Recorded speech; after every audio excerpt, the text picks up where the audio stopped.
I always thought our relationship was built on excitement, but I never expected to find myself barefoot in a candlelit basement, watching my boyfriend, shirtless, arms raised, preaching to a dozen strangers who called him the light. He'd told me we were going to try something thrilling, and I'd been ready for anything. Or so I thought, until he handed me a silk robe and whispered, "Trust me, this is where we become our truest selves." I tried to laugh it off, but the seriousness in his eyes and the hungry stares from the others told me this was no joke. The girls in the circle looked at me like I was competition, and the guys all acted like my partner was some kind of messiah. When he started talking about unity of the flesh and how sharing love would set us free, I realized I was in way too deep. That's when he asked me, in front of everyone, to join him in a ritual to prove my loyalty.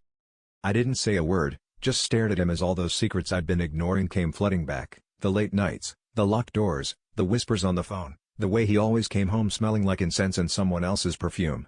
Suddenly, his adventures felt a lot more like betrayals, and I wondered how many of these people he'd already brought into his bed, how many had fallen for his act. My heart hammered in my chest as I realized I wasn't special, I was just next in line. As the chanting grew louder and the group pressed in, I turned and ran for the door, ignoring his shouts behind me. I didn't stop until I was out on the street, gulping cold air, shaking with rage and humiliation. For months, I'd let myself believe we were partners in chaos, when really, I'd just been another follower in his cult.